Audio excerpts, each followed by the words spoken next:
Welcome, ladies and gentlemen, to the Hockey Happy Hour. We are live from the Legends Tap Studios here in Burlington, New Jersey. And once again, we are, of course, sponsored by Scanzano's Sports, located in 5 Carnegie Plaza in Cherry Hill, New Jersey. Come get your skills in shape at the Scanzano's Sports Center. Like I said, we are the Hockey Happy Hour. I'm Matt Sinsudi. I do not promote ginger on ginger violence, along with Brian Daly and, of course, Rob the Pove Povia behind the board and hosting along with us. How you guys doing on this cool afternoon? Better than yesterday. Better than yesterday. Definitely, yeah. Definitely a lot better than yesterday, that's for sure. How you doing, Rob? If my one saving grace is today is better than yesterday, just shoot me in the head right now. All right. Well, besides depression, No. I'm doing well. I'm just joking around, guys. I was a little teetered off at that game against the Penguins over the weekend last night. Definitely made up for it against the Islanders. I'm back in the Flyers mojo and just whipping out some great material today on a2dradio.com. Personally, doing really well. Definitely. Thanks for asking, Ginger. Not a problem, Pove. All right. So we have a lot to get to. Obviously, one of the major things that we have to talk about is, of course, the Flyers. The Flyers, they did not have a really good performance at all on Saturday. Then they bounce back and they get probably their biggest underdog win of the year against the New York Islanders for a game that they didn't really play all that well, and they still managed to scrape out a victory. Hey, give props to them for pulling that off, but still, just I don't know how in the world the Islanders messed that one up. But anyway, Flyers getting a win after taking a tough loss. They got into wild card position and then single-handedly took themselves out of wild card position. So a lot happened since our last broadcast. But why don't we get started with the good stuff before we get into the bad stuff? And we'll get started with that game against the Detroit Red Wings.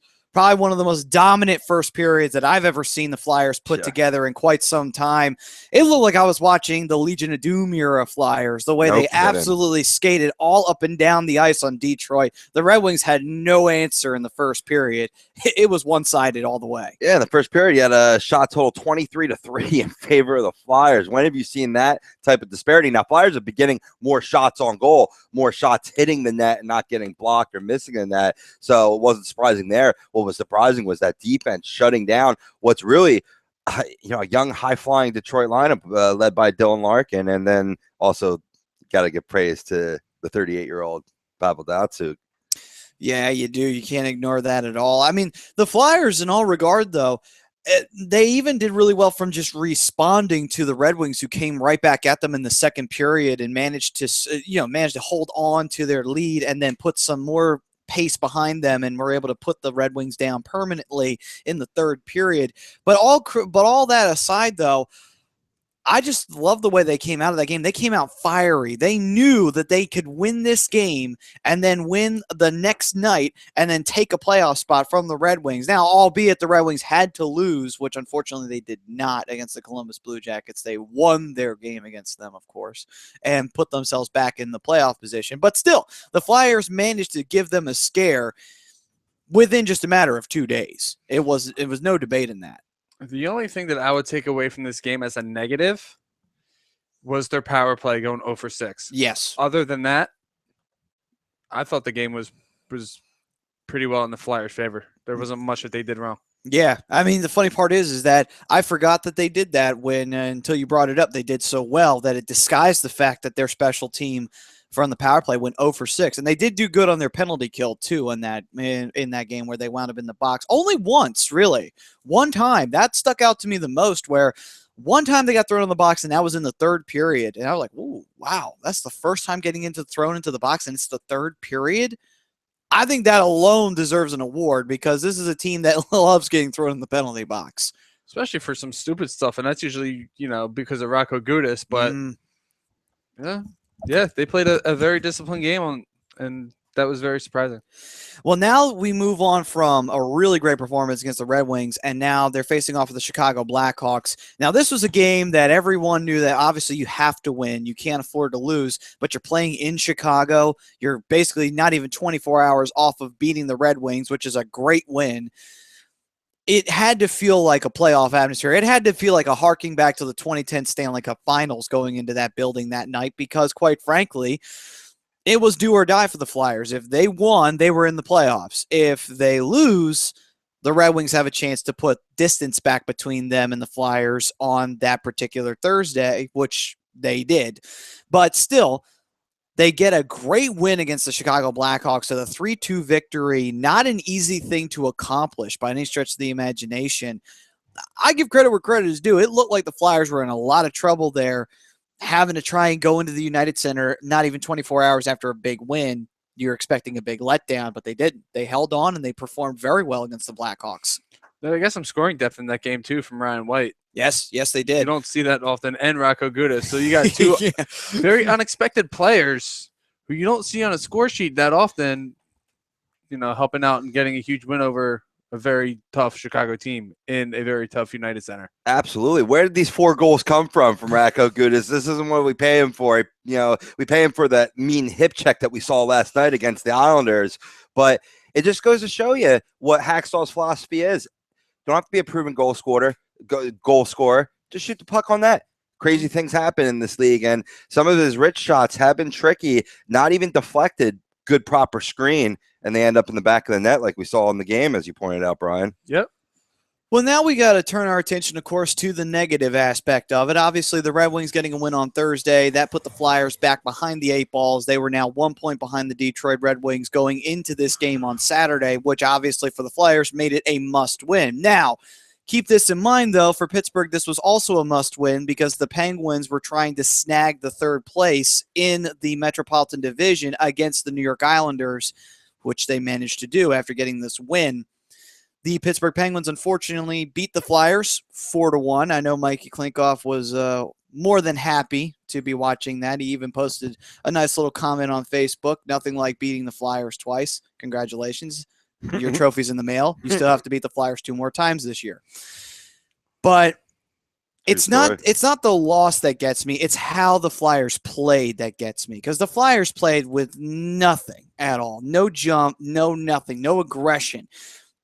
I almost feel like they got that playoff spot, and then after that, their fire burned out right after that because next thing you know, the Penguins are skating all up and down the ice. The Penguins are getting shots off, and the Flyers had no answer. They had literally no answer to this. I was actually at that game, and it must have looked bad on TV. It was very hard in person. They had a 2-on-1 break very early in the first. Shen hits the side of the net. After that, it's gone. There's no energy from the Flyers. Fans are trying to get the team into the game, and nothing's happening. The Penguins were in all the passing lanes. Flyers gave up the puck 17 times. Penalty trouble wasn't really an issue. There were some rough calls by the ref. But all in all, Pittsburgh dominated this game in every aspect. Transition, Flyers had none. Forecheck, Flyers had no answer to. Time of possession was all Pittsburgh. Yeah, Pittsburgh. I mean, you can take a look at the shots by period, and that pretty much tells you the story of the game. 35 shots total for the Pittsburgh Penguins, 17 for the Flyers. They had 4 in the first period, 5 in the second, 8 in the third, while the Penguins had 11 in the first, 16 in the second, and 8 in the third. So it goes to show you that alone tells you what this game was. It was just Penguins fire, Penguins fire, Penguins fire, and Mason had to make save after save after save. Right. And I get that, shoot the puck on the net, good things will happen. But at the same time, when you're down, 3-1 after the second period? Yeah. And your team can't get set up in the offensive zone, it's tough to get shots off, especially when the Penguins were forechecking as well as they were. And this is another thing that I think we failed to point out, too, is that when the Penguins getting their new head coach, this is not good news for the Flyers because in the past, the Flyers were able to skate all up and down the Pittsburgh Penguins. The Penguins would allow themselves to become undisciplined, immature, getting thrown in the box way too often, allowing the Flyers special teams to take advantage of the game and really put the Penguins behind the 8 ball. No such thing happened in this game. Yeah. When that doesn't happen anymore, the Flyers now need to make the appropriate adjustment. The Penguins are not going to hand you the game anymore. The Penguins are not going to make undisciplined plays anymore. The Penguins are actually going back to even before Dan Bylsma's time. We're going back to the, what was his name? Who was the coach of the Penguins before Dan Bylsma? Got them to the Stanley Cup Finals and they lost. He coaches the Canadiens. Therrien. Mm-hmm. Yeah, Therrien. But during that time, the Penguins were good against the Flyers. It was very hard for the Flyers to go into either the Mellon Arena at the time because it was still around or get a win in the Wachovia Center, as it was called at the time, against that team. And remember, you're a Mellon. Sorry. Anytime I have an opportunity to quote Back to School, I take it. But still, though, the point is that this system works against the Flyers, and the Flyers have not made the appropriate adjustment. They didn't learn their lesson in Consol Energy Center, and they obviously are still paying the price of that, and they paid an even heavier price. More importantly, not only did you lose to the Penguins, but more importantly, you lost 2 points that you could have tried to get, or at least get 1 point, because next thing you know, the Red Wings win again. We're back down to 3 points again. We're back to square one from where we were in the middle of the damn week. I don't think it's so much the fact that they lost to the Penguins that was so bad. It was how they lost to the Penguins that was so bad. There was no energy, no jump. There was very little effort. I've seen Pee-wee hockey games that wound up being better than that. The Mites on Ice in that first intermission was better than that. And that's disgusting because, that's unacceptable considering the fact that you're in Philadelphia. Now, listen, I get it. This has been a weird rivalry, like the Devils rivalry. You win on the road a lot. I mean, the Flyers won almost all the time at Consol Energy Center against the Penguins, but they also won at the Well. So it was kind of like, okay, so now you gave them the power back to them in the Consol Energy Center. Okay, that's one thing.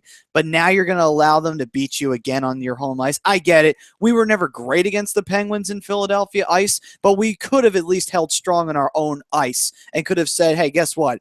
Yes, you beat us in Pittsburgh, but that's your territory. This is our territory. And now you're going to pay the price for coming into our territory. And the Flyers couldn't do that. So what does that say to the Penguins? Think about that, because we got to play them 2 more times. What does that say to them? That says the Penguins are like, oh, we got this team by the ass now. Yeah. We can easily beat them now. Well, how they have us is that, look, this was a mediocre team that hit its stride the right time. It figured things out. Things started clicking, right, on one level of play. Now you see teams making adjustments towards them. You can specifically see this on the Flyers power play. They are purposely taking out the playmaker in the quarter, whether it be Claude Giroux on the first power play line or Sean Couturier or Sam Gagner on the second power play line. They'll just have 2 attackers directly on them. And the Flyers don't know how to make adjustments to that yet because, let's face facts, they just got to what I've deemed an elite level of play over the past 3 weeks, playing one style. How are you going to change that up? It's going to be a measure of merit on Dave Hackstall, him being a rookie head coach in this league. Can he make the adjustments? He admitted that in the game against Pittsburgh, he was too caught up in the matchups, and he lost sight of running out his 4 lines, really spreading the time on ice, and that's what they did. They went back to last night against the Islanders and proved successful. Yes, and snapping back from that loss, and that's an atrocious loss that they suffered. They snapped back into it, and they said, okay, we lost to the Penguins. Big deal. Let's move on. And then they go up against the Islanders, a team that was actually higher in the standings than Pittsburgh. Well, actually, no, not by this point. By this point, the Islanders have been moved down. But still, great, very good team. You're going up against a tough team. Not their main goalie, though, in net, so that's their biggest issue. Thomas Greiss was in net, but that shouldn't necessarily be an issue because Greiss has faced the Flyers before. Right. But they come into this game knowing that, okay, we just took a real tough loss at home. We're going into Barclays Center. Let's try and make this arena our home for the night. And they did. They really took a good chance. Now, the Islanders, though, have nothing to be ashamed of in this game because they actually did very well. They didn't do a lot wrong. It just happened where the puck fell in the Flyers' favor in this occasion. The Flyers got all the lucky moments. They got the breaks. They managed to get the win out of it because of that reason. At the end of the day, though, the Flyers should consider themselves lucky they went into this arena and managed to get this victory. And again, scoring's coming from different guys. Brandon Manning got his first. Nick Cousins, his second of the season? And Sam Gagner got his 8th. Giroux didn't get anything to an empty netter.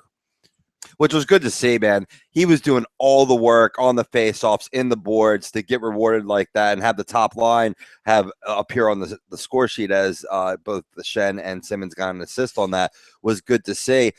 I liked how, in the first 8 minutes of the game, the Islanders were just, you couldn't stop them.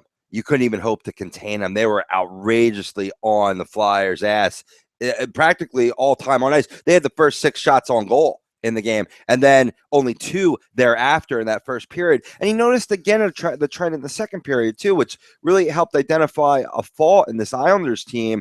They playing from the opening faceoff till that final whistle, in playing a full 20 minutes, forget about 60 minutes. You saw their level of play rise and fall within a period's time. That's kind of what you saw on Saturday too. Like I said, from the opening faceoff, Flyers had a little bit of jump.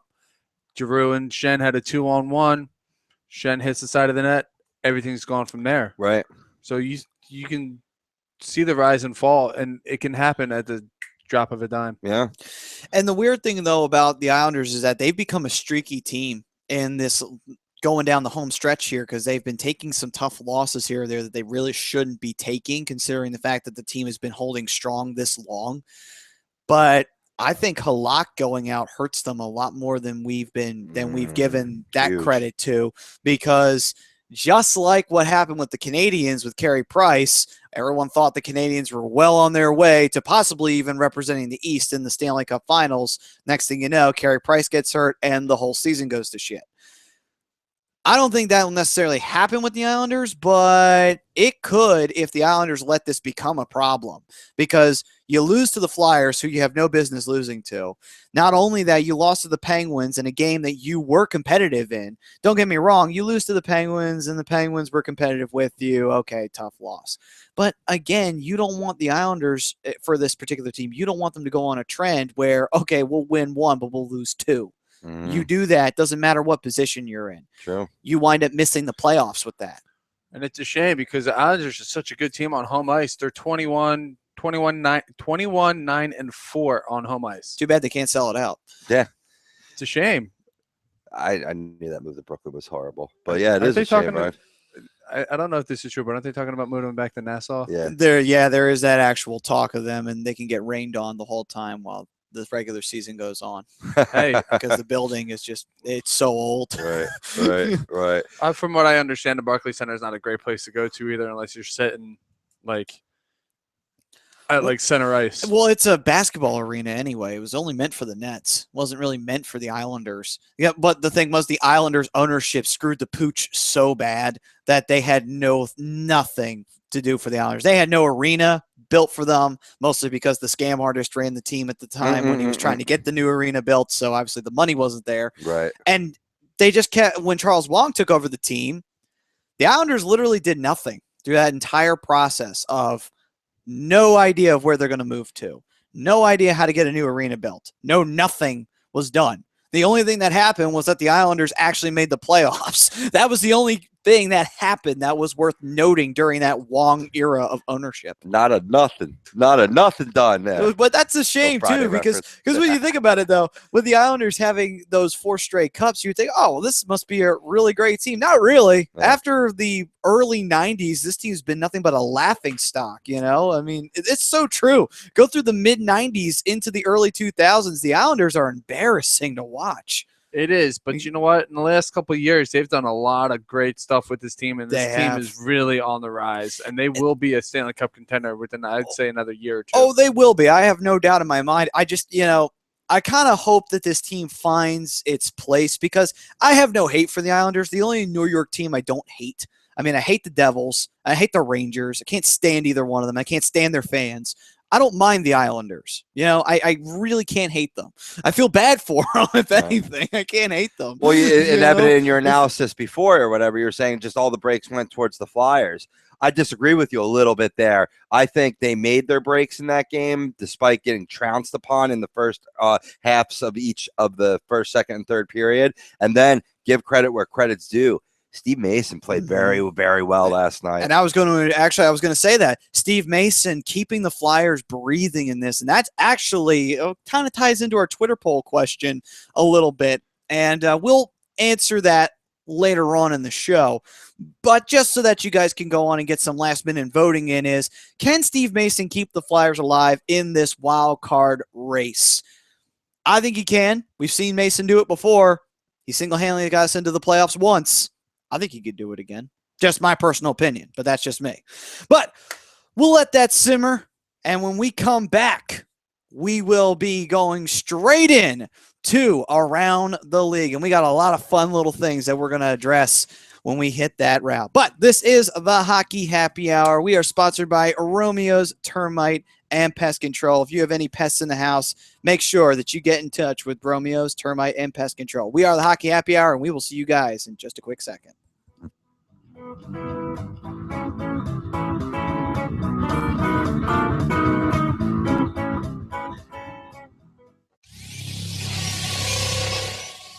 You're listening to the worldwide leader of Real Talk, A2DRadio.com.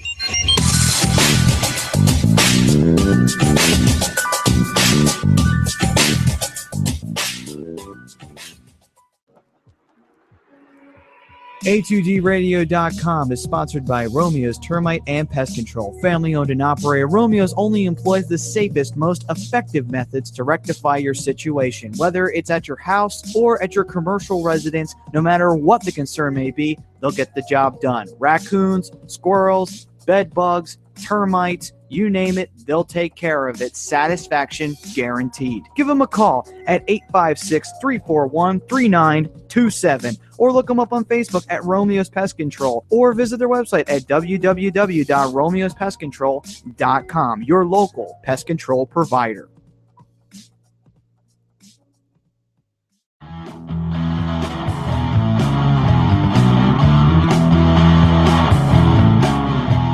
A2DRadio.com is sponsored by Martino Roofing. With more than 15 years of roofing experience, they have all the services that you need, whether it's new construction, tear-offs, replacements, or re-roofs for your residential or commercial business. They'll provide a detailed service in a timely and professional manner. So you can give them a call for a free consultation at 609-792-5103. Send them an email at martinoroofing@comcast.net or visit them on the web at www.martinoroofingllc.com. The number again is 609-792-5103. Martino Roofing. This is Tom Arnone, owner and founder of A2DRadio.com. What if I told you I knew the best caterer in the business? Well, I'm not going to lie to you. It's Obie's Catering. You can contact Obie's Catering at cateringbyobie@yahoo.com or give Chris O'Brien a call at 856-534-8410. From graduations to wedding rehearsals to just if you need food cooked in your house. He'll do it all. He's trying to change the world one dish at a time. That's Obie's Catering. Chris O'Brien, 856-534-8410. Tell him Tommy A from A2DRadio.com sent you, and you'll get 20% off. I'm going hungry.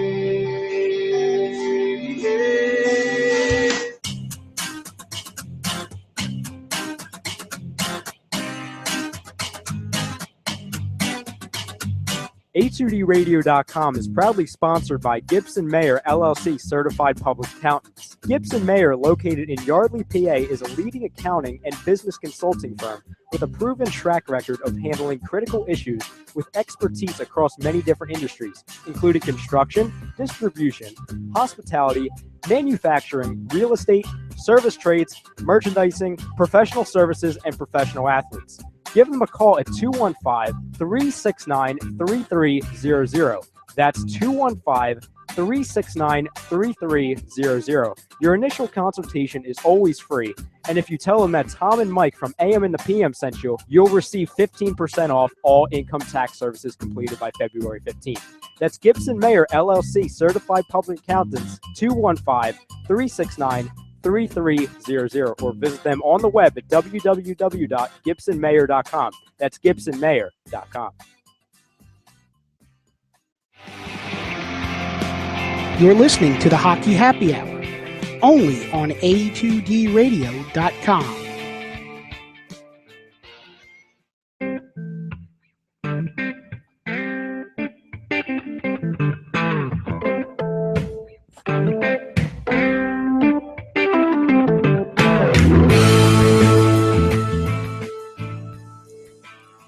Welcome back, ladies and gentlemen, to the Hockey Happy Hour. We are live from the Legends Tap Studios in Burlington, New Jersey, and we're brought to you by the Philly Sports Bar, located 31 South Black Horse Pike in Runnymede, New Jersey. You can give them a call at 856-939-4322. Send them an email at info@phillydiner.com or visit them on the web at www.phillydiner.com.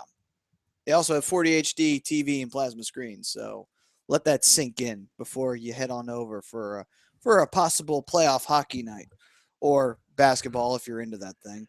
And I love how it's been sweeping the station here. Everybody's like, .com. It's been sweeping over every show. I love it. Hey, it's infectious. Can't help it. It is. Cannot help it. Who started that? Wasn't that Noah who started that? Yeah, it was Noah who started that. .com. Yeah, he would always end the read on .com. Noah, who you can catch on the Philly Sports Fix, by the way, on Wednesdays at 6. Yes, excellent programming. Even when, they're saying that I'm watching a Flyers game wearing a Mets hat. What am I, new here? Like, all right, I get it that I like different teams, right? But I don't double dip. I don't wear one team's hat and one team's jersey. Stop making fun of your other co-hosts here at the state. All right, I just had to chime that in real quick because I was listening. And thank you for bringing up that hypothetical. That was a good talk. Of course. I did something similar to that when I was at the game on Saturday. I was wearing my Phillies hat and my Flyers t-shirt. So well, yeah, but that's the same city, so you can kind of get away with that. Not like not like when it's like two different markets and two different areas. Right, that's a little different. Like Philly and New York Mets, like, okay, they got orange in there, but that really doesn't. Everything else doesn't match. That's close enough. But hey, even like wear like a Ducks hat, a Flyers jersey. Like I say, you got to keep it like streamlined, like more of like a fashion statement. You want to be matching. It's almost like wearing like stripes with plaid. You know what I mean? It doesn't work. I don't even know what the hell I'm talking about. But I wear stripes with plaid every day. But anyway, yeah, you do. But moving on, though, time to go around the league. And are there any news and notes worthy of mentioning at this point in time? I know we're getting to that part of the season where besides the wild card race and pretty much predictions for the Stanley Cup, not much else is going on because, trades obviously are done because the trade deadline's over with. And besides scores and weekly stars, is there really anything else? No, I just got the weekly stars. I can't remember who they were. I know one was Sidney Crosby. Oh, great. Give me a second. I'll find it. We can skip over that. Anyway. But around the league, we're going to have a fun little quick tidbit. But before we get to that tidbit, why don't we talk to Brian over here, our residential Ducks expert. You want to flap the wings? Not much to flap about lately. A lot of inconsistent play since the win streak has been snapped. Big thing tonight against Montreal would be finding a solution to Dave Perron being out week to week with the shoulder injury. That's a tough one. He suffered. I don't know the injury for sure. They're only classifying as an upper body injury. But from the play and the way it looked when he hit the boards, it looked like he dislocated his shoulder. Ooh. He went back to Anaheim, and he probably won't be back until next week. Jeez. So we'll see what happens. And one thing they got to do with the consistency is find more scoring. All in all, they've been in just about every single game they've played in the last week, but they need to find a way to keep the puck out of their net. They've given up 13 goals in the last 6 games, and they've scored 17. I mean, they're still ahead in that goals for against, goals against, but you still need to find that consistency again. You need to get back in that groove. Yeah. If they do it tonight, they can clinch a playoff spot along with the Dallas Stars and the San Jose Sharks. Yep. That was one big news or note. You're starting to see teams clinch. Now, you got the Caps and the Kings currently who have clinched. The Caps can, certainly clinch top seed in the NHL here in that President's Trophy. Pretty much. Yeah. I mean, you can wrap it up. I mean, but it's not official yet, but that's what they're playing for at this point. I'm hoping they get that before, the Flyers play them. Yeah. That'd be nice. Hopefully. All the Ducks need to do is just at least take the game to overtime tonight, and they're in the playoffs. That is true. Now, also going into this fact, if they don't do it tonight, they can easily do it on Thursday because they are playing the Toronto Maple Leafs. Now, if you lose to the Maple Leafs, like, come on now. Come on. That shame. I mean, Montreal, they're obviously not going to make the playoffs, but they're still the same team that was there at the beginning of the year. So, you can kind of understand a loss against the Canadiens, even though the Canadiens really aren't playing for anything. They're just playing spoilers. But for Anaheim against Toronto, you have to win that matchup. I mean, that's an easy 2 points right there. It's just nice to see him starting to play like the team that I thought they were. Yeah. At the beginning of the year, sitting down there in 30th place. And now you're 1 point away from clinching a playoff spot. Hey, they fell, but they got right back up. They weren't knocked out from that tough little shot that they took at the beginning of the year. But you know what? The good teams, the really good teams, play well through adversity. So that's what you prove. And a plus side to tonight's game, PK Subban will not be dressing for the Canadiens. Hey, cool news. That's any day. Any day where PK Subban is not playing is a good day. Same as Dustin Byfuglien or Sidney Crosby. It's just it's a shame how he got hurt, but luckily he's okay. Nothing major. He'll be back shortly. Boo that man. Boo. I create my own sound clip. Speaking of booing, I think it's time we get into a little March Madness fun. Yes, absolutely. I mean, here's a little news flash on NHL.com. Mason Key to Flyer success going down the stretch. Duh. Yeah, no truer words have ever been spoken, but obvious true words. Yep. But nonetheless, though, we're going to get into a little bracket fun because since it is the month of March, the month of madness, and the NCAA tournament is still in full swing, we might as well have our own little fun with it. And we decided to take the top 16 NHL teams and seed them and have it 1v16, and we go down the line and we put it all together in a nice little bracket. Believe it or not, this actually used to be the way the NHL did the playoffs way back in the early 80s, oddly enough. But before we get into all of that, why don't we do a quick station identification? You are listening to the Hockey Happy Hour on A2DRadio.com.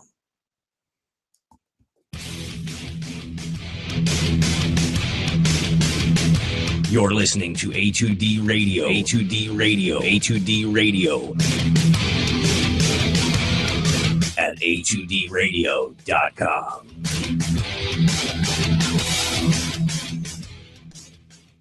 Welcome back, ladies and gentlemen. But back to that brief little quick fun fact for you.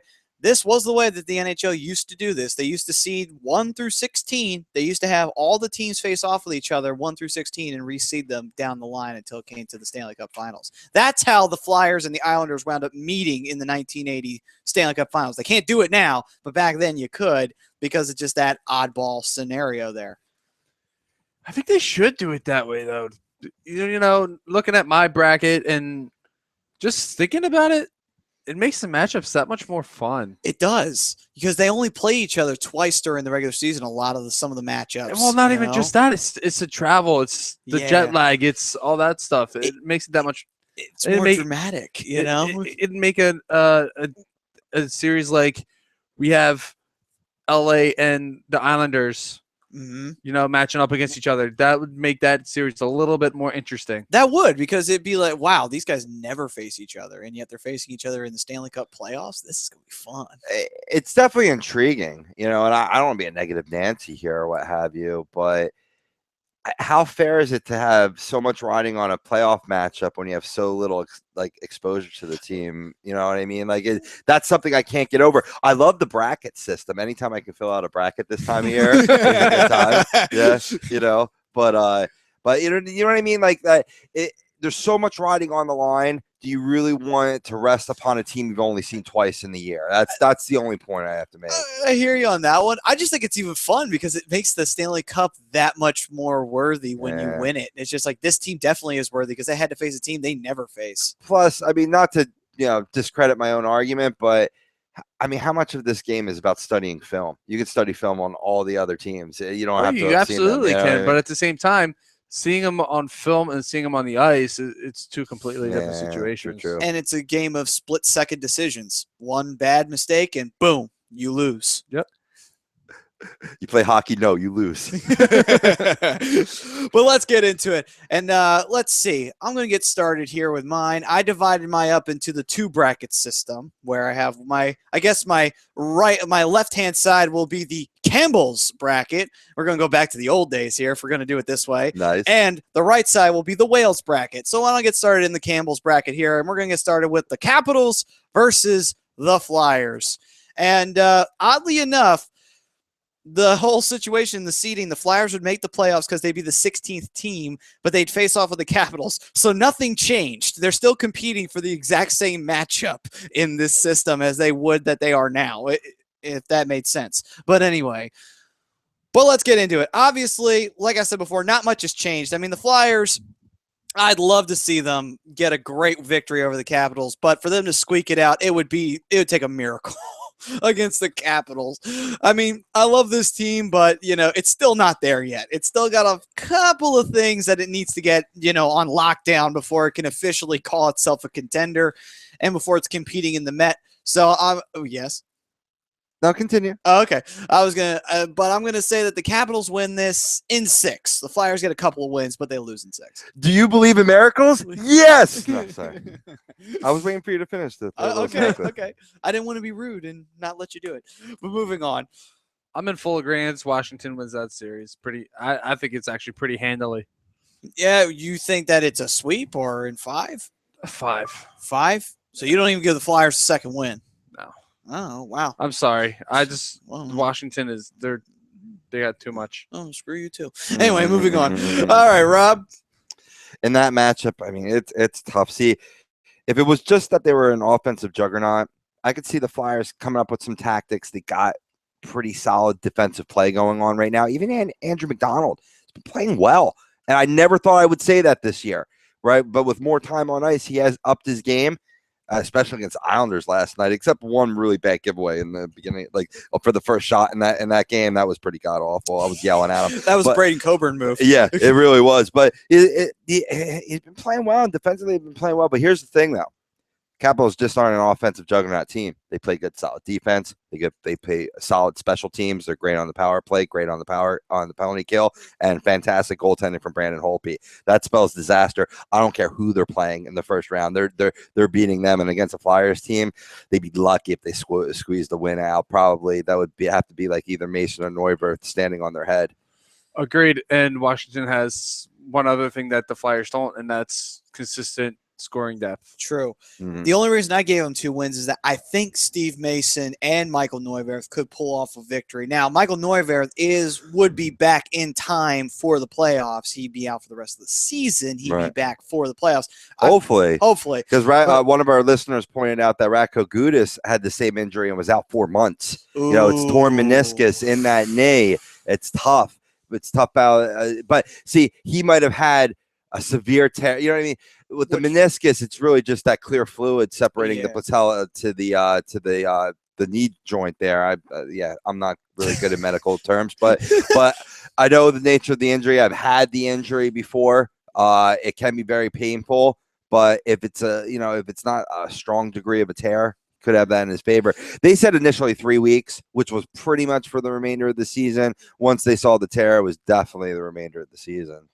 Well, who knows? Hopefully he would have been back in time, and that would eventually put the Flyers, I think, with 2 wins, because I think you'd be able to sneak out 2 wins out of it if you have both goalies at full force. Because the goalie tandem actually works in Philly pretty well, oddly enough, with Neuvirth and Mason. And I think that you could take advantage of it, at least in Philly. Maybe not in Washington, but in Philly you could. Right. Yeah, but when it comes to playoff time, you want to sit on one goalie and just rely on him the entire way. You don't want to play that. You don't want to play that back and forth game. True, but the Flyers have done it, and they've actually made it work. They have. I mean, they won a series with 3 different goalies. Of course, it was against the Sabres, and the Sabres suck. But, that's that. Moving on. Mm-hmm. Capitals win anyway. Moving forward. On to our next matchup, Dallas versus Detroit. This is a fun little matchup between these two former, and I emphasize that word, former Western Conference rivals because they put Detroit in the East for some stupid reason. And now they face off with each other in probably a non-one-sided matchup, but it will probably be Dallas winning it in the end. I'd say 5. I give Detroit a victory in the Joe Lou in this battle. I think this one will actually go more along the lines of 7 because you got a good defense in Detroit. You got a better goaltender with Dallas, and offense, believe it or not, I see is kind of similar in a way. And I don't know.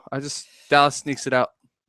I got you on that one. I think the goaltending experience will come down to Dallas winning. Well, yeah, because Mrazek doesn't have the same as Lettinen. Well, right. Yeah. And just like the NCAA, you got to beware of those 15-2 matchups. They really can be pesky. And Detroit Detroit can be that 15-seeded team. Absolutely. Very esque like that, playing close with a Dallas Stars team that I think, quite frankly, is just a little bit more talented in their top 6. But if you're looking at the top, the overall 12 forwards, I like Detroit's depth, and that supports your argument of the series going 6 or 7 games. Okay, then. So we got Dallas moving on, though, right? I do. Yeah, All right. I do as well. All right. Narrowly. So Dallas moves on. I got them winning handily. And the real reason why I have that is because I think Detroit, as the season has progressed, they've gotten a little worse and they don't seem to be getting any better. You know, I mean, like they've been getting very iffy. And Detroit's kind of like that team is just like, yeah, I know they're trying to keep this streak going because they're trying to get another cup. But here's the thing. I feel like they should kind of press the reset, not completely, but retool a little bit. Because I feel like they haven't done that. It's just like, you know, you're never going to get far enough until you retool this team. And I feel like they kind of need to at this point in time. Well, injuries have been hurting Detroit all season long, too. And that alone, I think, could easily hurt them in the long run. I mean, yeah, all in all, though, but if the Flyers could skate up and down on Detroit like that in a first period, Dallas could easily do it. You know, I still think the Red Wings, I really see it hard for them to compete. Don't get me wrong. It would be a tough fight, but I think Dallas at the end has enough to go past them. Yeah, the depth, you go to Detroit, but I think alone Dallas is just too fast, too quick, and too many scoring opportunities. Oh, yeah. All right, moving on. Kings versus the Islanders. Now, this is where I've actually gotten upset because, yes, I know the Kings clinched and everything, but I feel like the Kings – I feel like they're due for an upset. I think they rely way too heavily on Jonathan Quick, and I think if the Islanders can take advantage of that, it's a nightmare for the Los Angeles Kings if Quick is not up to snuff or if he gets injured. If any of that happens, the Kings are done. I don't care who they got on that front line. They've got a good team, a great, solid team, but at the end of the day, when you rely on Quick, not every year is he going to get you a Stanley Cup. You're bound to lose at some point when you're relying heavily on a goalie. At some point, you gotta look at the defense here in LA. And I know I say this a lot, but your defense is key to helping support your goaltender. Mm-hmm. The Islanders have a lot of pesky offensive players, starting with Jonathan Toews. Yes. Defensively? Oh, wait a minute. Jonathan Toews? Sorry, Tavares. There you go. Sorry. All right, now I lost my train of thought. All right, so the Islanders defensively, I think, are a little bit better than LA, but LA clearly has a better goaltender. But for some reason, I don't know why, I have a gut feeling that the Islanders would pull that win out. Yeah, me too. I really think that. I think it goes 7. I think it does go the distance, but I think the Islanders got it out at the end of the day, and they get a shocking victory against the Kings in the Staples Center. Right. Is there any chance of Halak getting back into this matchup potentially in the first round? Not too sure if that's a possibility or not. I don't know if Thomas Greiss could be enough, as we saw last night, to beat a Kings team. But you guys touched briefly upon it. I don't expound. It's all about how their forwards match up against their defense, and I like that matchup immensely. Even Islanders have probably the best fourth line in hockey. You know, they yeah. And I saw a great stat last night where Clutterbuck, as many hits as he dishes out, and he's in the top 5 in the league, 20 penalty minutes on the season. They play a tough, hard-nosed game without putting themselves behind the 8 ball and in the sin bin. And that alone could be enough to put the Kings team on notice, because the Kings like to throw the body around in their own right, but at the same time, though, the Islanders could throw it around and do it better than the Kings in But that regard. Here's where I think is going to make that matchup a little bit better. Lucic is a little undisciplined at times. Get under his skin, make him take a couple stupid penalties, right, and then produce on that power play. You can easily beat the Kings. It cost Boston. It cost the Bruins back in the day. It certainly did. Must be something to this, man, because it's sounding like all three of us are picking a 14 over a 3 here. Yeah, that's legit right there. Yeah. So the Islanders moving on. And now we've got the Blues versus the Bruins. Oh, this is an interesting matchup. Now, at first, I had the Bruins winning this only because the Blues choke. But I'm starting to think a little bit more on it. And I'm starting to think, would the Bruins really match up well against the Blues in that retrospect? And I really don't think they would. No way. No. I'm thinking that the Bruins just you could say what they will about their division and where they stand right now, but it's just but how much of that is really based on their actual play or them getting and beating down on a team that they can beat down on, They're not the same team that they were 2 years ago. I mean, you rewind the tape 2 years. This is a great battle that goes 7, but I really don't see that happening either. I think the Blues could win this easily or win it early. I think they could win it in 5 against the Bruins. Oh, I agree. St. Louis is a better team than Boston is. Anaheim just showed why Boston is so, I guess, overrated. Overrated, yeah, and overblown because of the division. Right. And Anaheim just had Boston on the ropes the entire night. Anaheim basically did to Boston what Pittsburgh did to Philadelphia on Saturday. Lit them up. That's exactly what they did. So, St. Louis can very easily do the same thing. They have the same kind of depth that Anaheim has. They have a solid defense and 2 great goaltenders. And tons of team speed. I mean, Tarasenko is a lightning bolt out there, and he's not even playing for Tampa. So it's easily St. Louis. Yeah, it's got to be easily because there's no way Bruins can keep up with that. No way. No, not at all. Hell, even you rewind the tape 2 years ago, the Bruins are still barely if it goes 7, and I still think the Blues win it at the end of the day. I give the edge in goaltending to the Bruins because Brian Elliott's been up and down injured. Jake Allen, I love Jake Allen. Don't get me wrong, and he has put up solid numbers, but he's been susceptible a couple games here and there towards the latter part of the season. I think he caught track though since the last time we were on the air. You were saying that he has been spouting off a couple good wins there, Brian. True, but Tuukka Rask has been struggling this year, though. He hasn't been playing very well. And the thing is, though, is that even if he gets hot at the right time, if the Blues manage to be able to score enough on him and really put the Bruins behind the 8 ball, the Bruins don't have the same scoring depth like they used to. So with that alone, that automatically makes me say the Blues would win it automatically just on scoring depth alone, because it doesn't matter if Rask is playing well. Right. But that will take care of that first round right there. We will come back and pick this right back up after we talk a little bit about Konechny and the Twitter poll, because we have to mention something about the Flyers as we continue on. But that will be when we return. But first, I want to tell you about Obi's Catering. He's changing the world one dish at a time. You can contact Chris O'Brien at 856-534-8410. Send him an email at cateringbyobi@yahoo.com and tell him that Tom Renone sent you, and you'll get 20% off your order. Or you can visit him on Facebook at Catering by Obi. We'll be right back, folks, here on the Hockey Happy Hour, and we'll continue our brackets and our talk on the Flyers. Don't go anywhere. You're listening to the worldwide leader of Real Talk, A2DRadio.com.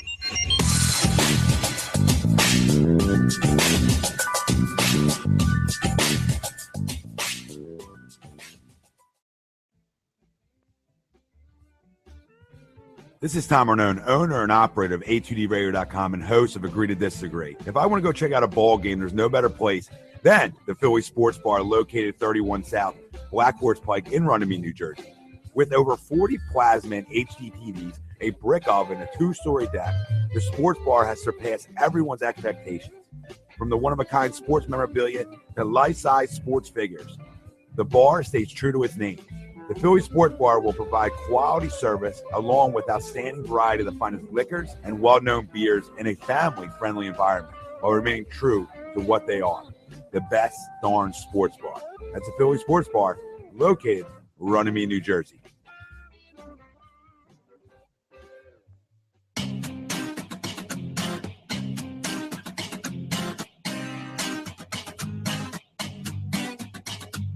A2DRadio.com is proudly sponsored by Gibson Mayer LLC Certified Public Accountants. Gibson Mayer, located in Yardley, PA, is a leading accounting and business consulting firm with a proven track record of handling critical issues with expertise across many different industries, including construction, distribution, hospitality, manufacturing, real estate, service trades, merchandising, professional services, and professional athletes.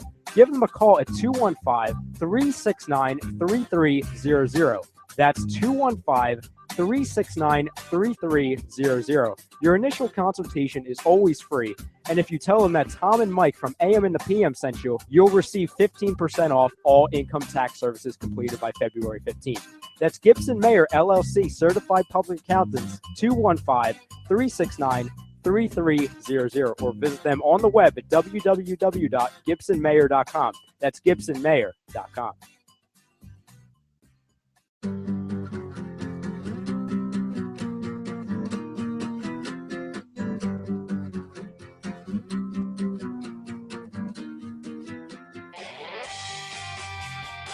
Hey guys, Rob Povia here from Fantasy Dominance Now in the Hockey Happy Hour with a quick question.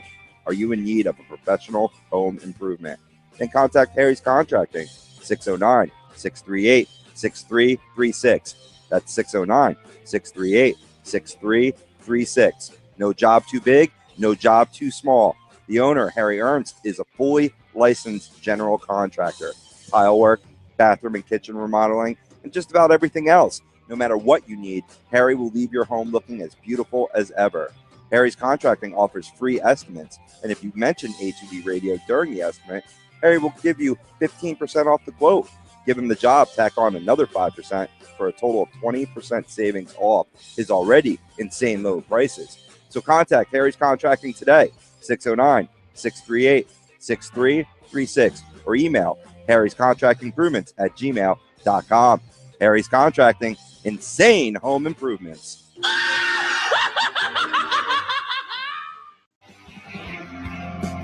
You're listening to the Hockey Happy Hour, only on A2DRadio.com.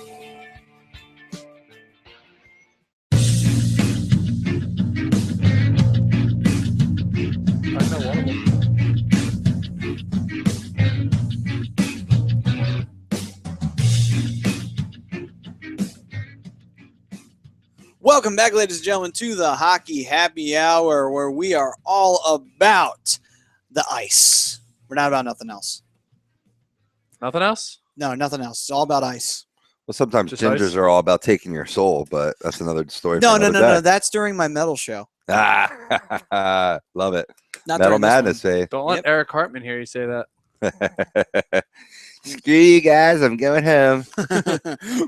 We are sponsored by the Sports Outlet for all your sporting needs, located at 703 Black Horse Pike in Glendora, New Jersey. You can give them a call at 856-939-2030 or send them an email at sportsoutletnj@comcast.net or visit them on the web at www.sportsoutletinc.com.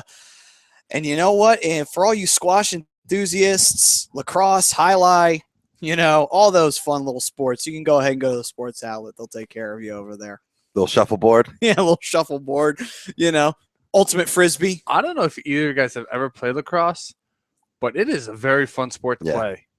Never played it. No?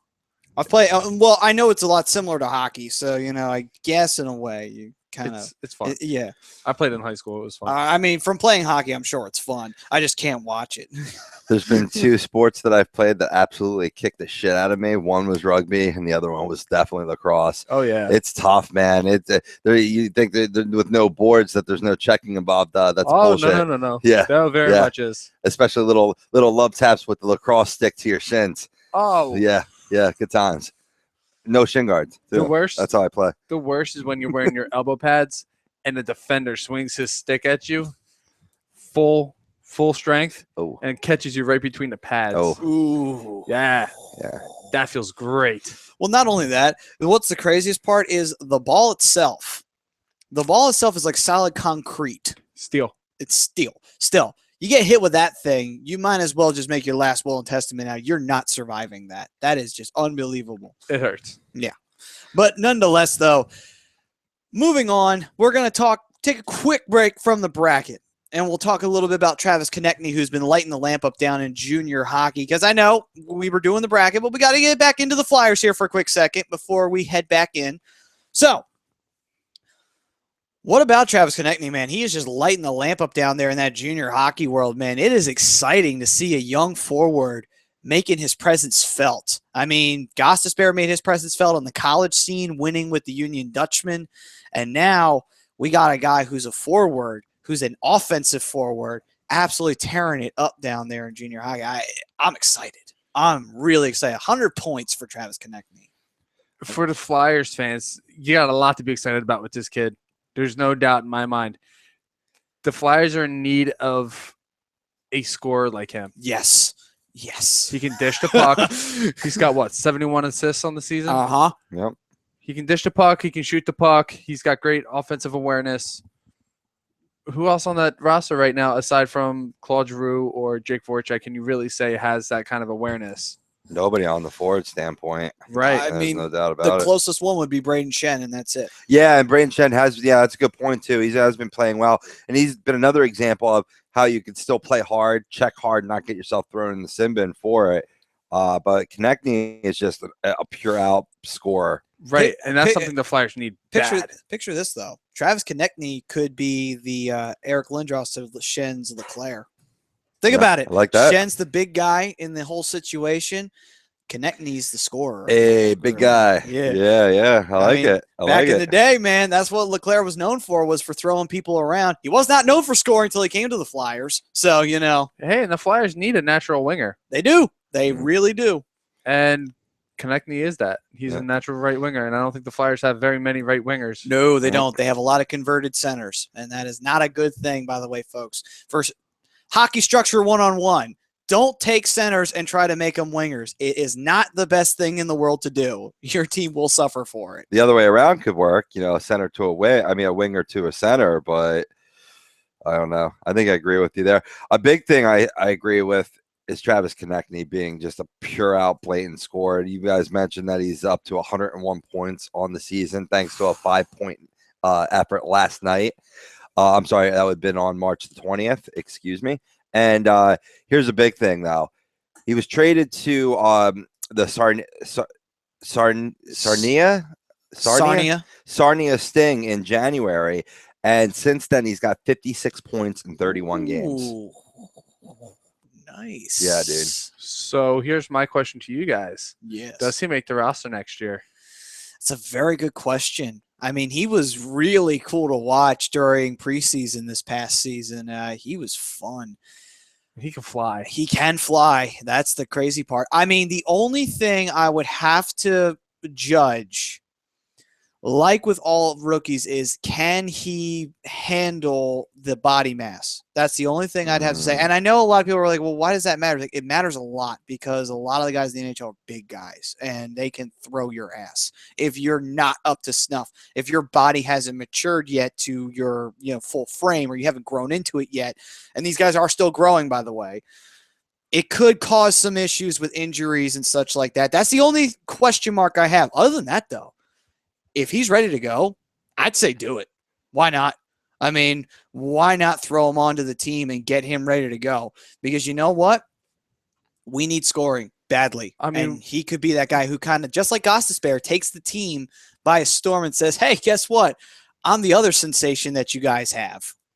Well, yeah. I mean, worst case scenario, you put him on the roster out of camp next year. You can always just send him back to the AHL if he's not ready. True.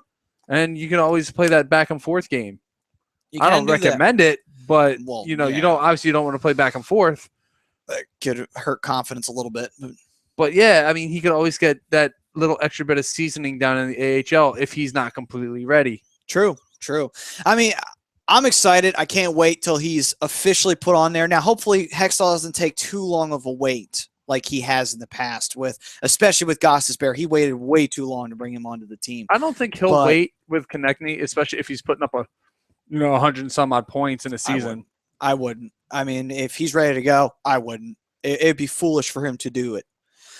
But nonetheless, Travis Konechny, fun, Looking forward to it. Cannot wait until he's here. But now let's talk about a certain situation that's going on with the Flyers currently, and that is, of course, the Michael Neuvirth injury. Neuvirth, of course, as we addressed before, is out for the rest of the regular season.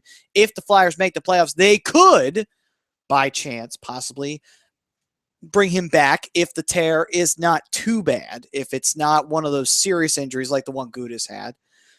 But if it is, he's pretty much out for the rest of the season, and he won't be back maybe not even next year. He may not be fully ready to go by preseason. Maybe he will be, though. Both goaltenders have been successful because of the existence of the other. You know what I mean? Having that backup, and that leads more towards our Facebook question, which was, will Mason need the support of Neuvirth to take this team to the next level? In other words, he's not going to have it.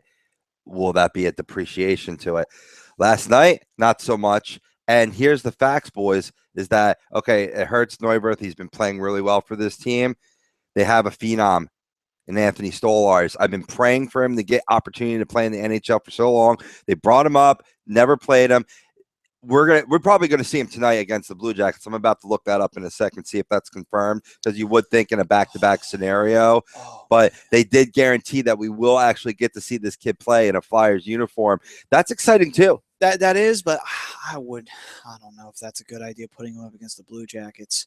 I mean, don't get me wrong. I get it. They're a lower seeded team, but we don't play well against the Blue Jackets in Columbus. I'm purely saying it just because it's the back-to-back scenario for rest for Mason, especially since it's going to be an arduous schedule. I got it. I just, the only thing I'd have to say, I'm fine with Stolarz making his debut, and that's great and everything. And if he winds up getting a great win today and pulling up some great numbers, that's awesome. But against the Blue Jackets in Columbus, where we don't play well, I don't know. When you brought him up originally, I would have had him face Buffalo. I mean, that was where I would have done that. Like, have him face Buffalo. Besides Jack Eichel and a couple of other players, Buffalo's got nobody. Why didn't you just have him face them? He has confidence then going in down the road. I'm sorry. I feel like that this is kind of a dumb idea where you put him up against a team that has beaten the Flyers consistently in this building. I don't know. It's all about confidence. It's like pitching in baseball. Right. I don't want to see this guy get brought up and get smashed in Columbus out of nowhere. And then next thing you know, his confidence is in trouble because we put him up against the wrong goddamn team when you could have put him up against fucking. I don't know about that, though. I mean, certainly he would have an opportunity to speak on he would have an opportunity to play.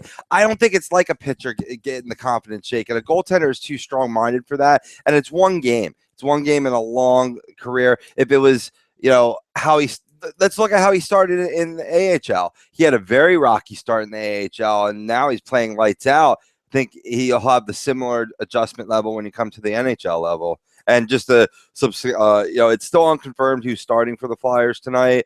Up here, it's got Steve Mason just because he's number one on the depth chart. So they're probably going to wait till the last minute, play a little cloak and dagger there. Yeah, it's definitely a game time decision, but I don't think it would necessarily be a bad thing to get him some rest and put Stolarz in. I'm fine with Stolarz being in there. That's not my issue. It's just I don't know. I'm just kind of, maybe I'm overthinking it like Haxtell with matchups, but I'm still saying like I don't like him going up against a team that, like I said, plays well against us in their building. Right. I'm just sorry, but I look at it from confidence perspective. I don't want him to be in a bad spot. But it could also benefit the Flyers in that situation because they haven't seen Stolarz. They don't have any tape on him, so they don't know. They don't know his strengths. They don't know his weaknesses yet. True. That's another possibility. That is true. But nonetheless, though, we did have our Twitter poll, and the Twitter poll results are brought to you by none other than Martino Roofing, with more than 15 years of roofing experience, proudly serving Sewell, New Jersey, as well as Pennsylvania, Delaware, and the rest of the South Jersey area. You can give them a call at 609-792-5103. Send an email at martinoroofing@comcast.net or visit them on the web at www.martinoroofingllc.com. Rob, the Twitter question results are... A lot of people chiming in on this issue. Is the hot subject of Philadelphia and beyond. It's a very close race, 55% to 45% saying yes, Steve Mason can keep the Flyers in the NHL playoff race. And I agree with them all. I agree with that too, because I mean, for those who say no, I get what you're trying to say. I understand that, yes, Mason has not been as great, quote unquote, as he was last year. But let's take a look at it, or last year or the year before that. But let's take a look at the facts here.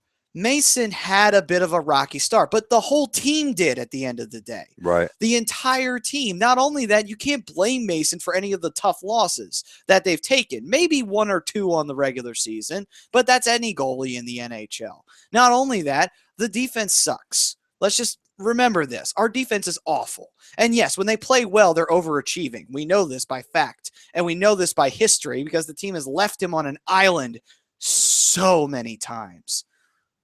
If Mason can stand on his head and put on a good performance with no defense in front of him, I give him all the credit in the world for that alone. But I think he can take the Flyers to the playoffs again. He did it 2 years ago. I think he absolutely can. In 44 games, or I should say in 44 starts, his goals against average is well under 3. Yeah. He's got a 2.58 and a 916 save percentage. So he can clearly get the job done.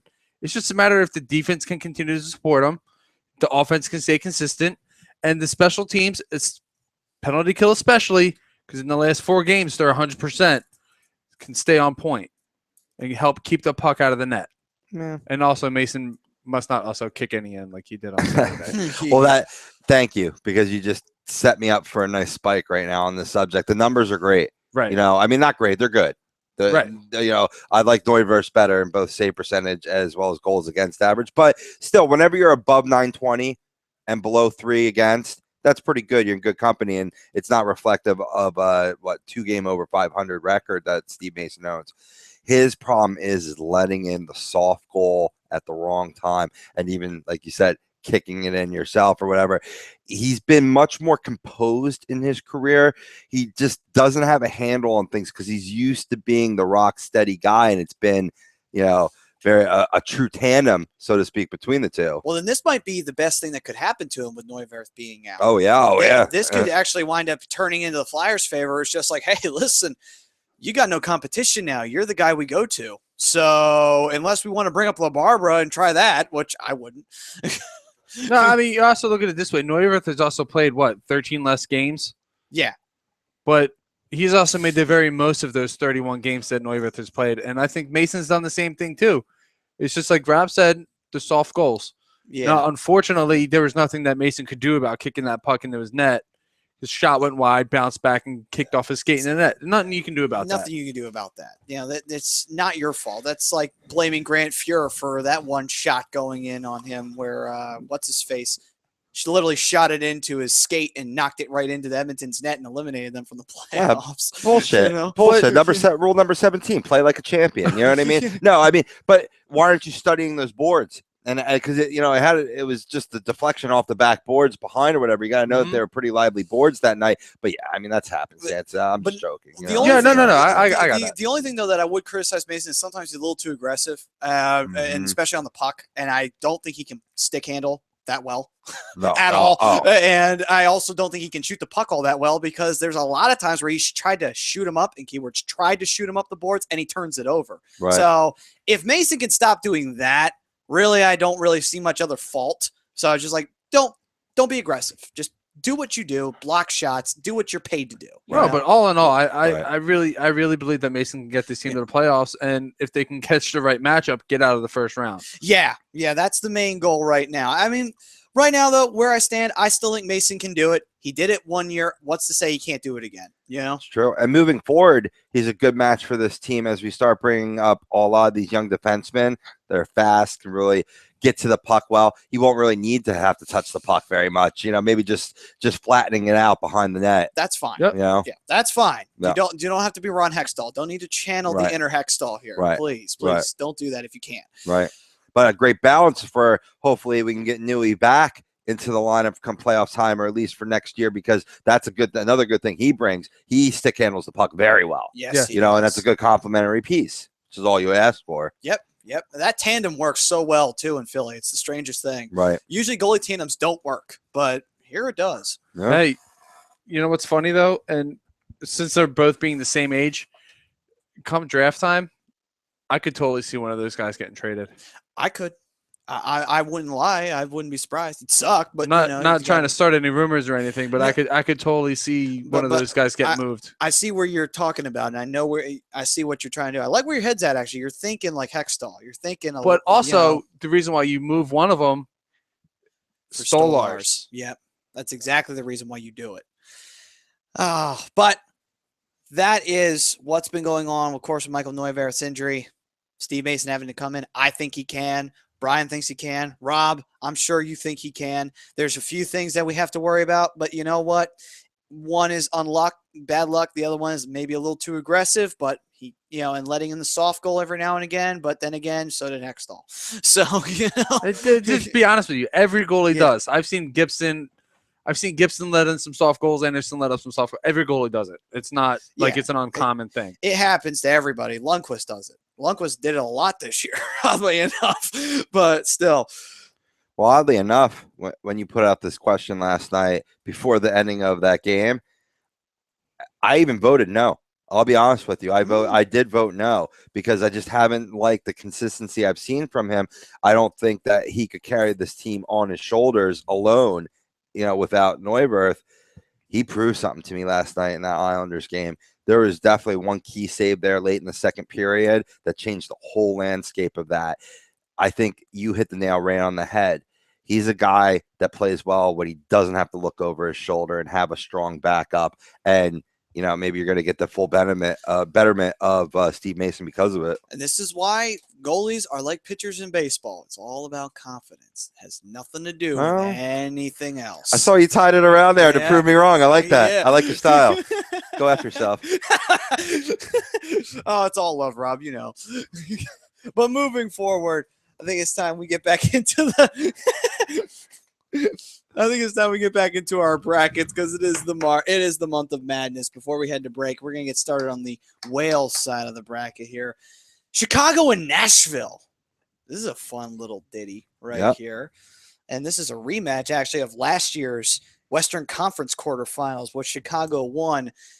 I'm of the group that says that not much changes. I say Chicago wins it. It's not an easy win. I think Nashville does put up a bit of a fight, but I say in 6, Chicago gets the win. And both the wins come in Nashville. They don't come in the United Center. I'm with you. Chicago wins. But my question to you is, how long is Corey Crawford out for? I don't know if they've said anything yet, but if Corey Crawford misses any playoff time, I think Nashville could take advantage of that. They could. But Chicago still comes out on top because offensively, they're a much better team than Nashville. True. I mean, yeah, that does affect series length, though. You are right with that. So I say Chicago in 7. Cool. Gotcha. I mean, offensively, there's no question about it. They're the more superior team. Defensively, Chicago, Seabrook, Duncan Keith, they're staple holds in this league. Nashville's got a pretty good defense, too. Yeah, you can't forget about Roman Yossi and Shea Weber. Right. Yeah, they traded away Seth Jones. You got Matthias Enstrom as well, who's been having quietly a great season this year.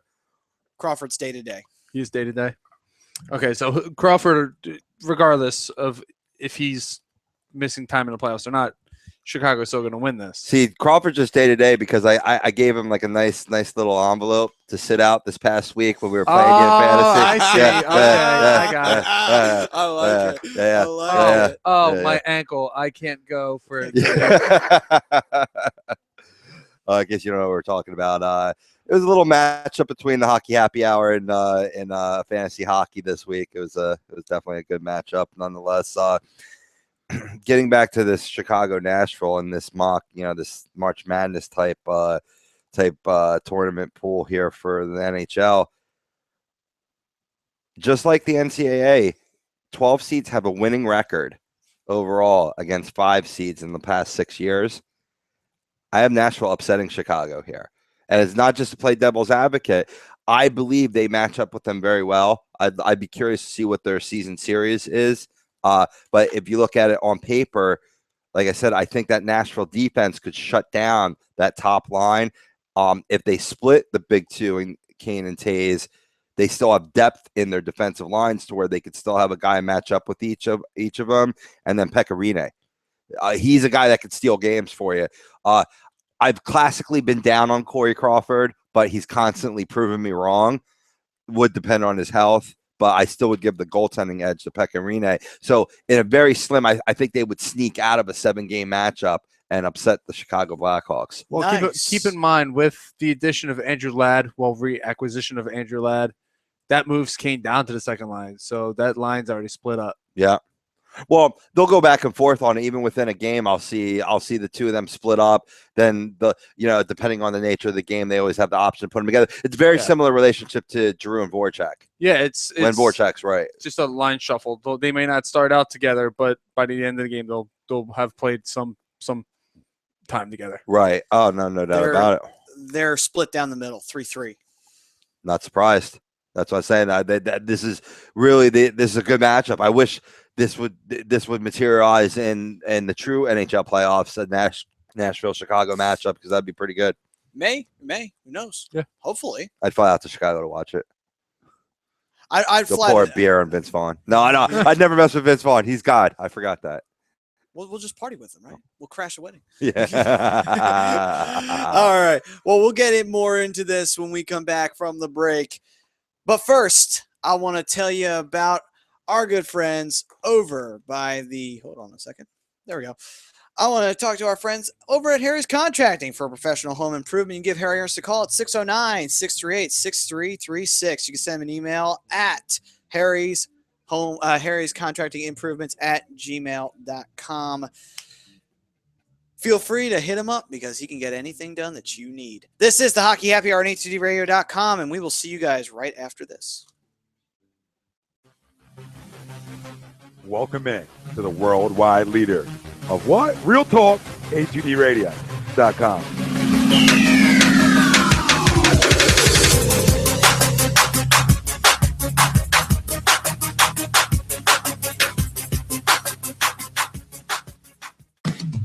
This is Head, your dude with the tunes from A to Z Classic Rock. When I'm hungry and in the mood for pizza or killer sandwich, I head to Legends Tap, located at 318 High Street, Burlington, New Jersey.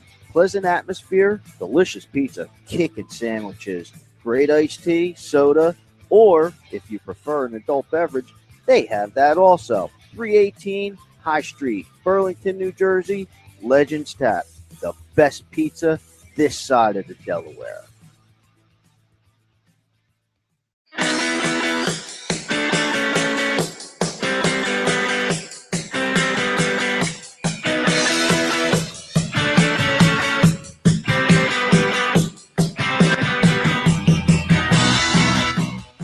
Hey, do you need to get your skills in shape? Then contact the Scanzano Sports Center, located at 5 Carnegie Plaza in Cherry Hill, New Jersey. You can give them a call at 856-889-3434 or visit them on the web at www.scanzanosports.com. John Scanzano offers individual, semi-private, and team training lessons in hitting, pitching, catching, outfield, along with turf rentals. The Scanzano Sports Center is equipped with a 31,000 square foot indoor facility, 4 batting cages, and a 4,000 square foot strengthening and conditioning room. So what are you waiting for? Contact the Scanzano Sports Center today.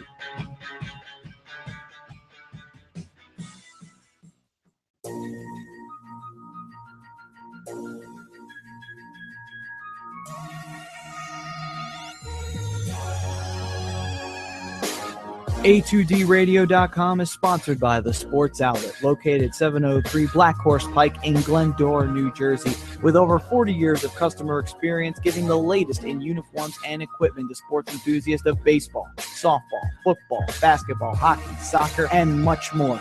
Give them a call at 856-939-2030 or send them an email at sportsoutletnj@comcast.net or visit their website at www.sportsoutletinc.com for all of your sporting needs. You're listening to the Hockey Happy Hour, only on A2DRadio.com.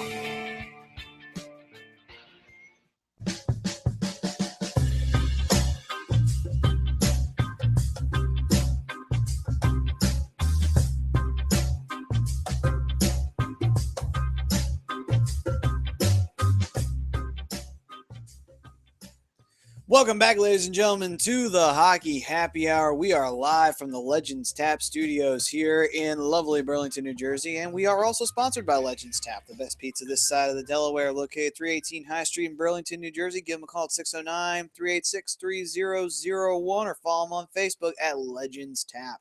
All right, let's get headlong into this. Let's talk about the brackets and let's keep on going here. Now we go to our next matchup, the Rangers and the Lightning. This is a rematch of last year's Eastern Conference Finals, and we'd be getting it in the first round. We don't have to wait till the Eastern Conference Finals again. That's the beauty of this setup, man. They need to go back to this. This is pretty fun. I hope you're having fun out there listening to it as much as it is completing these brackets. Well, who do you guys think? You think Rangers get sweet revenge against the Lightning, or do you think the Lightning repeat from what they did last year to the Rangers? I got Tampa repeating. Yeah. Really? Yeah. Nice. I'm not surprised to hear you say that or hear anyone say that for that matter. You know, the Lightning, when they're on, they could be one of the best teams in the NHL. Are they going to be on when it's time to put the proof in the pudding? That's the thing that questions me. They're very hard to predict. They're very hard to diagram as an analyst. For that sake, I've seen consistent play from the Rangers. Even when they've been in a bit of a hole scoring-wise, they find different ways to win. And for that point, I think I'm going to go with Rangers flipping the script in this one, but it's close. It would be close. It would definitely be a 6-7 game series. And when you talk about, you made the comparison of Ducks, Pittsburgh, Flyers, Kings. There's also another little thing between Tampa Bay and the Rangers. A lot of players have traded places between those two organizations, and you're talking in the same conference. That makes it a little bit more bad blood there going on. Little Ryan Callahan trying to get back at his old yeah. Brian Boyle. Or no, St. Louis retired. But anyway, still. No, definitely, bro. You got Brian Boyle, who I always hated because he was a Ranger, but now that he's not a Ranger, pretty damn good hockey player. I'll be the first one to admit it. That was a total biasness, hatred. Like a lot of people make fun of Flyers fans for hating on Crosby, right? Because the minute that Crosby would be wearing a Flyers jersey, you would love the piss out of him. You do a full 180. I don't know if I go quite that far because his unsportsmanlike conduct is not befitting of a superstar. No, not at all. And that kind of showed up last night in that Pittsburgh-Washington game. He had a goal called off, slams the stick against the boards. Very next play, he's getting himself into a scuffle with TJ Oshie, and unfortunately, he walks away without a penalty. Yeah. But TJ Oshie's going to the box 2 minutes for roughing. They're both throwing punches at each other. It's bullshit. Yeah, it's the way it is. It's the way the NHL's always been. They protect their golden child like Sidney Crosby. Like, Crosby is not a golden child. I mean, you put him up against Wayne Gretzky or Mario Lemieux, they absolutely blow him out of the water anyway. So, just saying. But I think as far as this series goes between the Rangers and the Lightning, to get back on track, I think there's an X factor. And I think that's going to be Jonathan Drouin. Yeah. He didn't go anywhere. He's back playing in the AHL. Steve Yzerman has come out and said that Jonathan Drouin coming back to the Lightning is very much an option. Don't forget the triplets. You can never forget about the triplets. They show up. It's going to be a tough fight by every stretch of the imagination. But my final conclusion, though, is I'm going to actually have to go against the Lightning. And I think the Rangers do get revenge because you see it a lot in sports where one team wins one year, and when you least expected, the other team wins that year. The Lightning were not supposed to win against the Rangers last year. Let's just put this into perspective. They kind of came in and upset the Rangers in the Eastern Conference Finals. It was supposed to be the Rangers returning and going up against Chicago, but it wound up being the opposite. Wow, so I'm the only one that went with Tampa.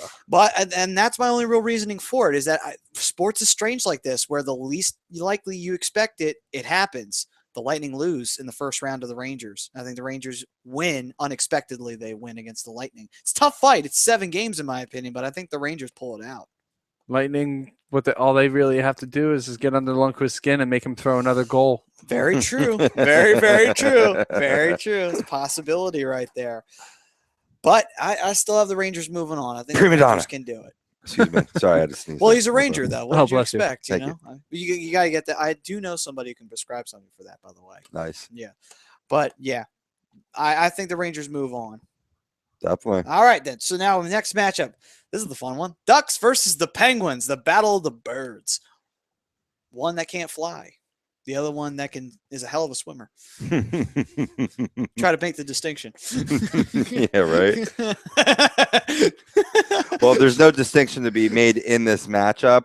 Without Evgeny Malkin, I don't think the Penguins would stand a chance against the Ducks. I mean, granted, you still got Crosby, Phil Kessel, Carl Hagelin's been playing well for them. Nick Bonino, Chris Kunitz. They do have depth there, right? But you would need the full kit and caboodle for them, because a Ducks team, not only that's been playing well, scuffle a little bit here or there lately, but overall has been playing well.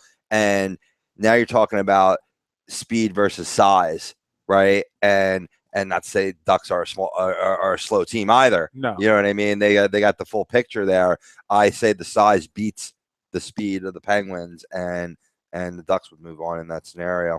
I do have the Ducks moving on, but that's just me being a homer. But reality is Anaheim does not play well against Pittsburgh. Oh, yeah. The last couple of years, I think Anaheim may have beaten Pittsburgh once. Really? And there goes that throws my theory out the window.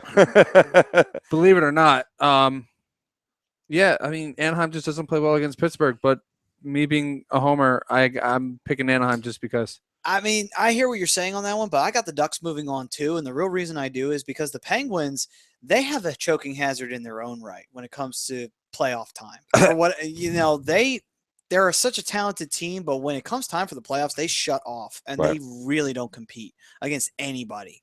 I mean, teams that they're supposed to beat, they don't beat. They've lost so many matchups that they should have won. The shocking factor is they beat Columbus 2 years ago. I'm surprised they did that, because they don't play well against other teams when it comes to the playoffs. I honestly don't see them beating the Ducks. I think the Ducks will turn it on come postseason time. I think the Penguins will start shutting it off because they do it all the time. True. And then I think that Pittsburgh has more depth now than they ever have in the last couple of years, or at least since the last time they won the Cup. But Anaheim's got it too. Anaheim's got a good defense versus Pittsburgh's good defense, a good goalie versus a good goalie. It would come down to that with goalies. And Fleury has his problems. I think it would end up with Gibby holding on against him. All honesty. Either Gibby, it probably will be Gibby, but I think his lack of experience is going to be it's actually going to hurt. Well, if not him, then you can go with Anderson. Yeah, I mean, Anderson's probably not going to be a Duck after the draft, because if Las Vegas comes into the league next year, like I think everybody's talking about expansion draft. Well, yeah, they're talking expansion draft, and Anderson could be one of those guys that gets picked up. Big story going along. There was an article on Broad Street Hockey saying about which Flyers would be pegged off in an expansion draft, and all the ones they theorized are all ones I'm like, good, bye. Good. See ya. Good. Yeah. At least we give up nothing. Later, Reed. Yeah, but you don't really get nothing in return either. No, I know, but still, I'm fine with that. Yep. I mean, I don't mind the expansion draft, but I don't know. Right. Next up, Florida versus the Sharks. I've got Florida winning this one. Yeah, I got Florida. Yeah, Florida as well. Yeah, no real explanation needed. Okay, moving on to the semifinals. Capitals versus the Islanders, because we reseeded them. Capitals would beat the Islanders. Sorry, guys, but you only get one upset from me. Yep. Same thing, ditto. Yep. Yeah. Dallas versus the Blues. In mine, I'm going to say Dallas wins that. I think the Blues choke finally. It's somewhere down the line they have to. I have Dallas versus Tampa, and I got Dallas winning. Okay. And I have Dallas against Nashville, and I have Dallas winning that one as well. Cool. So we got our final here. I got Capitals versus Dallas on this one. This is nice. All right, Chicago versus Florida. I'm going to say Chicago. No offense, but I don't think Florida's got enough to get by them. I have St. Louis versus Florida. I have Florida beating St. Louis. I think this is where St. Louis kind of falls apart a little bit. Right. Agreed. I have the same scenario too. Blues a 4 seed against the 8 seed Florida Panthers, and another upset. Florida Panthers beat the Blues. Is it really an upset though? Is the question. That's a very good question, actually. The Ducks versus the Rangers. Ducks. I have the Ducks versus the Blackhawks. I got Ducks getting redemption. I have the Ducks versus the Rangers, and I say the Ducks squeak by the Rangers. That probably thanks to John Gibson matching King Henrik's level of play. Believe it or not, it's another team that the Ducks don't play well. Is the New York Rangers. Yeah, but it's another one of those situations where the Rangers are not the same like they were last year. That's the real question. That's Ducks just lost to the Rangers 2-1 last week. Well, we'll see where it comes to that one. We'll see if the Rangers can turn it on come that playoff time. All right, my final over here on the Campbell side, Capitals versus Dallas, and I've got the Capitals moving on against the Dallas Stars. Great run for the youngsters, but not far enough. I've got Washington versus Florida. I got Caps winning. All right then, Rob. My scenario, I have the Caps beating the Panthers, and I have Dallas beating the Anaheim Ducks. Ooh, wow. Ooh, I like it. I actually have the Ducks beating Dallas. Nice. That's cool. See if that comes to fruition. That'd be a great matchup. That'd be a great That'd series. be a good Western Conference final. Moving on, in my Wales final, I've got Chicago versus the Ducks, and I got the Ducks getting their revenge on Chicago just a round later. Why not? It drives the knife just a little bit deeper. A little bit. So I got the Caps and the Ducks. I got, obviously, Ducks winning it all. Gotcha. I got the Caps winning it all against Dallas. Okay, then. And then Stanley Cup Finals, Caps against Ducks. I got the Caps still winning. You guys suck. Can't. That's that Braden Holtby factor. I'm sorry. Vezina. You got that Jonathan Gibson factor, too. Yeah, but Braden Holtby's having the Vezina year, and he's got more experience. Yeah, baby. All right. Who you guys got last second? Did you guys get announced who you have winning? Yep. Ducks? Caps? Caps. All right, cool. This has been the Hockey Happy Hour on A2DRadio.com. We hope you guys had fun. Last call. We will see you guys next week on Tuesday.